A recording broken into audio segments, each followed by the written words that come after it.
Well, hi, we're here with Pastor Mike, and we're going to find out a little bit more about the ceremonies that Pastor Mike performs. So I'd like to welcome you, Pastor Mike. Thanks, Ron. And you're welcome. And maybe I can start off by just asking you if you tell us maybe a little bit about yourself and maybe about the church a little as well. Sure. Well, I have been a pastor since 1985.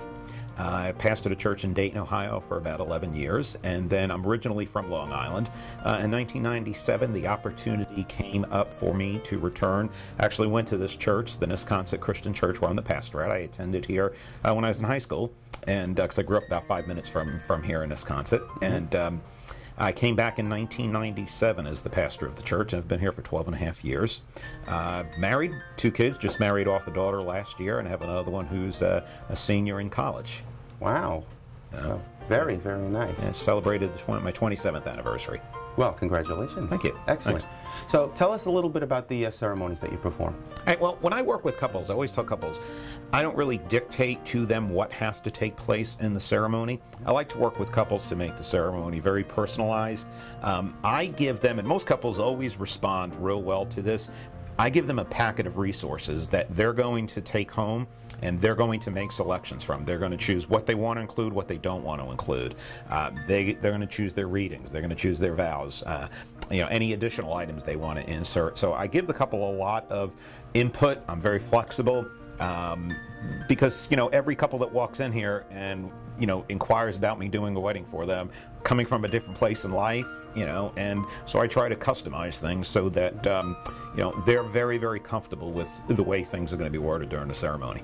Wonderful. So it's basically their ceremony. Absolutely. I don't know that I can say that any 2 ceremonies I've ever done have been 100% alike. That is wonderful. So it is, very personalized Absolutely. and geared towards them. It's not a ceremony by rote. So no, that's really nice to hear. Absolutely. Now, you are associated with the church, but you do weddings also outside the church as Yes, well. I do.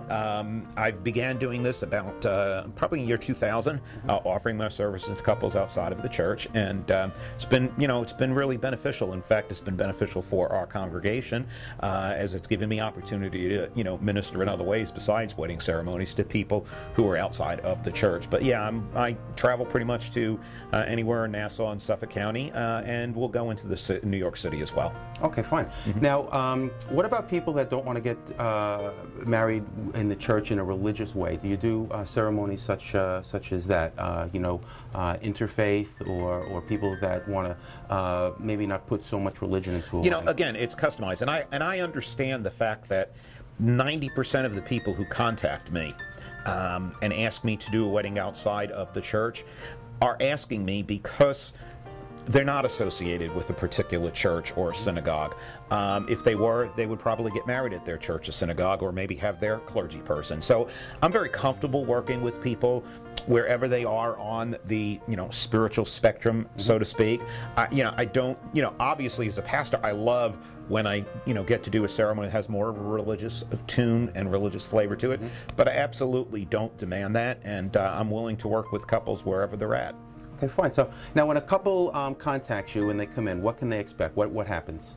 Well, at our first visit, we just spend a little bit of time getting to know each other, talking a little bit, and then I'll go over the packet of resources I have, and I'll explain to them what their homework would be once they take home and the things they have to choose and select. I kind of I tell them I give them a lot of suggestions, but they're the ones that are going to make the final choices. So I tell them all the possibilities. If it's a second marriage and they have kids, how can we include the kids? If they're coming from a particular ethnic background, I'm doing a wedding next month for a couple that's he's from India, and there are certain traditions in the Indian culture that I'll incorporate, and I've become very familiar with a lot of that. So we just talk about what the possibilities are, and then I let them go home and think about the possibilities, and then we'll get together. I usually get together for a second meeting about 2 to 3 weeks before the ceremony, where they come in with all of their choice and selections, and we basically put the ceremony together. Wonderful. Now, are there any special requirements that a couple needs to be concerned with?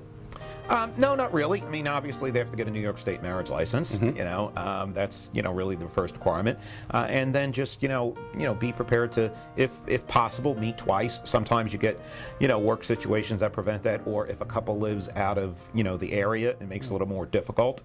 But generally, no, there's not really much that they're required to do to present. Well, wonderful. Now, being the personable person that you are, if I may, obviously you're probably very busy with performing weddings. So, how far in advance should a couple, contact you to inquire? Well, it's always the sooner the better, obviously, because if you say there are couples that I book 13, 14 months in advance, and there are couples who call a month and a half in advance, and if they're fortunate and I don't happen to have the date booked, then I'll do it. But it's always better to whatever vendor someone's looking at, I find it's always better to book sooner. So anywhere on the average, most couples book me anywhere from a year to 6 months out. Okay, very nice.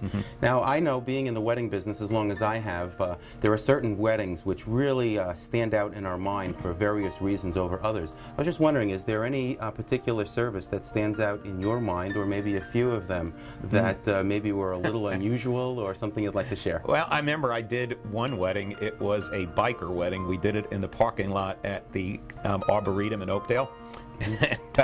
The guys all brought the girls in on their Harleys, and the father of the bride was a biker. He brought his daughter in on a bike. Nice. And then after I officiated the wedding, then the guy took, the groom took her out on his bike, and it was a rip. What was really funny was that at the time I was driving a 1995 Nissan Sentra, so I pulled my Nissan Sentra into this parking lot where everything else is just motorcycles.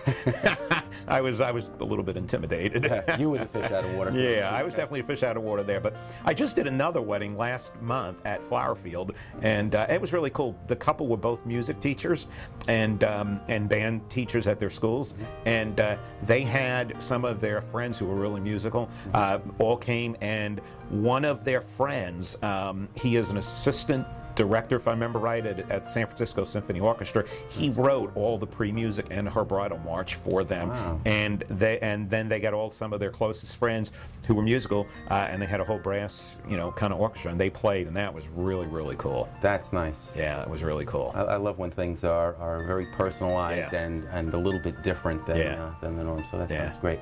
Is there anything that you'd like to add that we should know about Mike in performing ceremonies, or you as a person? Well, as I said, I'm real personable. I've never honestly, and I'm not, if there's anyone that I've ever officiated a wedding for that wasn't happy with my services, they certainly didn't let me know that. I get along with people real well. I'm very personable. And so I've always gotten along with couples well. I think part of it is because I'm not demanding, and I'm flexible, and I work well with folks of any type. Right. I just enjoy people. I really love what I'm doing because, again, in not every instant, but there have been cases where it has allowed me to extend my ministry as the pastor of this church beyond the walls of this church and into the lives of people who normally aren't associated with the church, and that has been beneficial to me as well. So well, I want to thank you for sharing all your thoughts with us. Thank you, Ron. Giving us a little bit of insight on who you are, about the church, and also how you officiate the wedding. So on behalf of the brides and grooms to be, and the brides and grooms that have used you from LIWeddings, I say thank you, and we appreciate all the input. Well, I appreciate all that you do, because LIWeddings.com has been a great source of me building my business. Wonderful, and I thank you again. So thanks, Ryan.